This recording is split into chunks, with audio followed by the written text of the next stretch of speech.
Hey everyone, and welcome! Today we're going to be looking at a really powerful tool for understanding the world, Marxist criticism.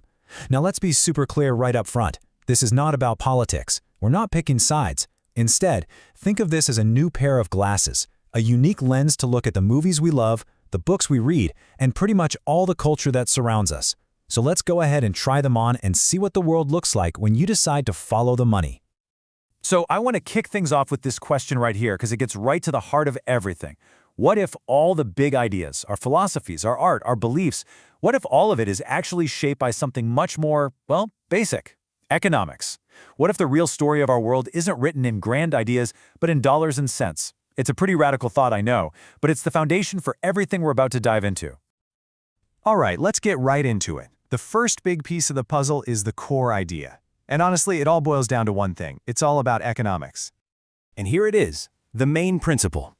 This way of thinking argues that the single, most important driving force behind all of human history, we're talking our laws, our wars, even our family structures, is the struggle for economic power. If you really want to understand why something is the way it is, you follow the money. From this perspective, economics isn't just a factor. It is the fundamental factor. So, if economics is everything, how does that actually play out in society? Well, this theory imagines the world as a kind of building, constructed from the ground up, which brings us to our next section, the world's foundation. The easiest way to picture this is to think of society as a big building.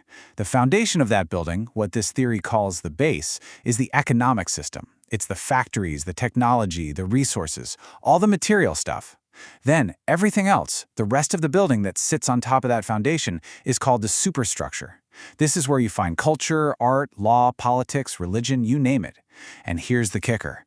The shape of the foundation determines the shape of the entire building. If you change the economic base, the whole cultural superstructure has to change along with it. Now, inside this social structure, this theory sees society as being split into two main groups, two classes. On one side, you have the bourgeoisie.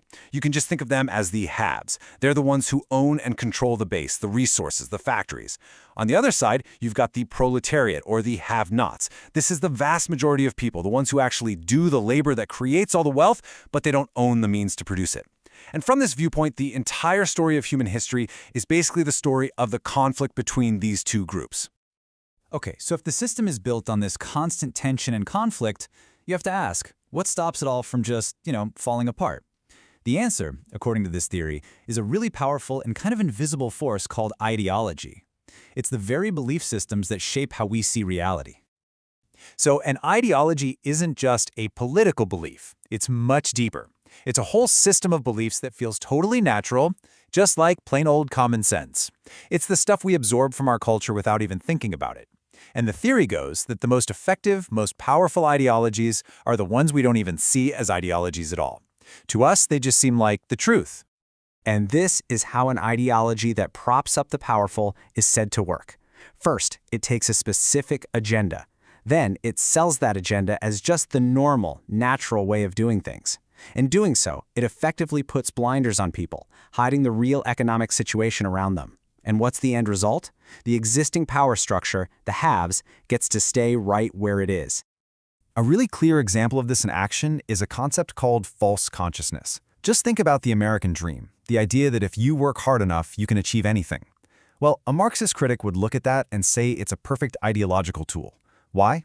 Because if you don't succeed, who's to blame? You are.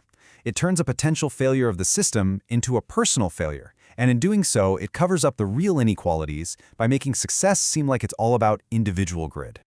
This brings us to one of the most famous, and often misunderstood, quotes associated with this theory. When Marx called religion the opiate of the masses, what did he mean?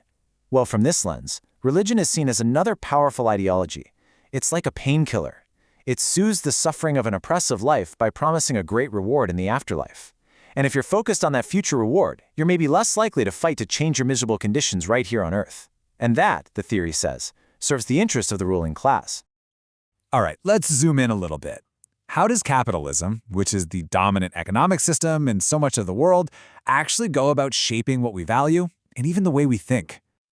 A really key idea here is commodification, and that's just a fancy word for what happens when we start relating to everything, objects, and even other people in terms of their price tag. It's that moment when we stop thinking about what something does, its actual usefulness, and we start focusing almost exclusively on what it costs or the social status it'll give us. Let's break that down into 3 types of value. First, there's use value. It's simple. What can an object do? A pen is for writing. That's its use. Then you have exchange value. What can you trade that pen for? Usually money, its price. But this theory argues that capitalism brings in a third and really powerful kind of value, sign exchange value. This has nothing to do with writing or money. It's all about the social status the pen gives you. Is it a fancy, expensive brand? Owning it sends a signal, a sign about who you are. Commodification is what happens when those last 2 values, the price and the status, totally eclipse the first one. And this right here is pretty much the unofficial motto of consumerism, which is seen as the main ideology that fuels capitalism. It's an idea that ties our personal self-worth directly to our purchasing power. And this is brilliant in a way, because it doesn't just motivate us to constantly buy more things, keeping the economy churning, it also creates this powerful illusion that we can achieve the status of the wealthy just by buying the right stuff.